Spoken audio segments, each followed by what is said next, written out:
मसीह यस्सु के बाबरकत और जलाली नाम में आप सब बहन भाइयों की खिदमत में मैं सलाम अर्ज़ करता हूँ।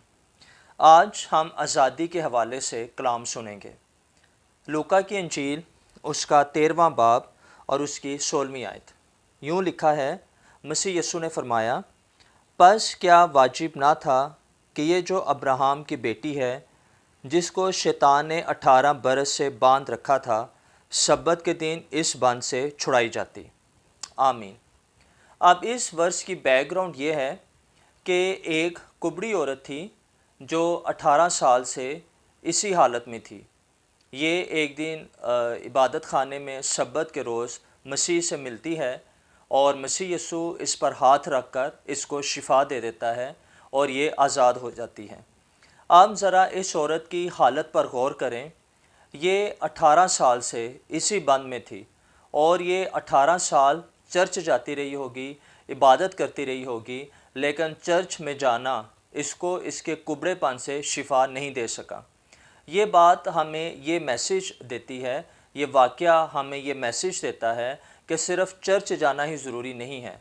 आप अपनी बीमारी में, अपनी मुश्किल में, अपने बुरे हालात में हो सकता है हर संडे चर्च जाते हों, हर महीने चर्च जाते हों, लेकिन आपका रेगुलर चर्च में जाना आपकी ज़िंदगी में मौजज़ा नहीं कर सकता जब तक चर्च में आपकी मुलाकात मसीह यस्सु से नहीं होती।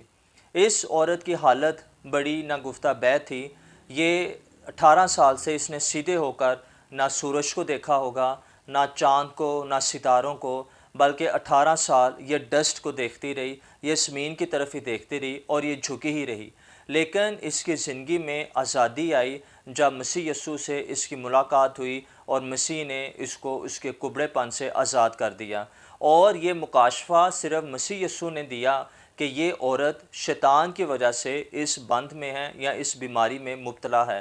हो सकता है कि ये औरत अपना इलाज भी करवाती हो, डॉक्टर्स के पास भी जाती हो, लेकिन डॉक्टर्स कोई इसकी इस हालत की तफ्तीश नहीं कर सके, इस हालत के बारे में पता नहीं लगा सके।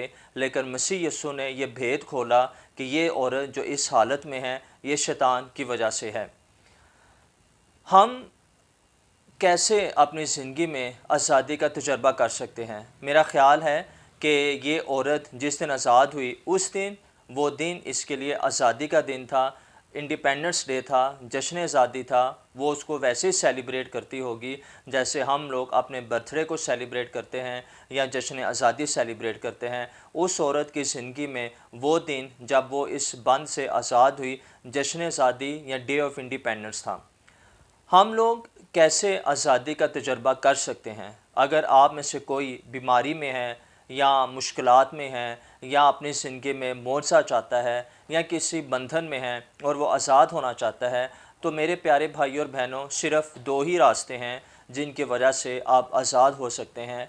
यूहन्ना की इंजील 8वां बाब उसकी 36वीं आयत में लिखा है, मसीह ने फरमाया, अगर बेटा तुम्हें आज़ाद करेगा तो तुम वाकई आज़ाद होगे। यानी कि आपको उस आज़ादी, अगर आपको आज़ादी चाहिए, उन बंधनों से आज़ादी चाहिए, बीमारियों से आज़ादी चाहिए, तो उसका एक हल है कि आप मसीह के पास आएँ। सिर्फ़ मसीह यस्सु ही आपको आपके बंधनों से, आपकी बीमारियों से आज़ाद कर सकता है। और इसी चैप्टर यूहन्ना की इंजील 8वें बाब उसकी 32वीं आयत में लिखा है, और तुम सच्चाई से वाकिफ़ होगे और सच्चाई तुम्हें आज़ाद करेगी।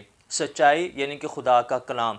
अगर आप में से कोई गुनाह के बंधन में है और वो गुनाह में ज़िंदगी बसर कर रहा है और वो इससे आज़ाद होना चाहता है, तो आपको चाहिए कि आप कलाम का मुताला करें, आप बाइबल को पढ़ें। इसको ऐसे पढ़ें जैसे कोई भूखा खाना खाता है, जैसे कोई प्यासा पानी पीता है। जब आप मसीह के पास आते हैं, जब आप सच्चाई से वाकिफ़ होते हैं, तो आप अपनी ज़िंदगी में आज़ादी का तजर्बा कर सकते हैं।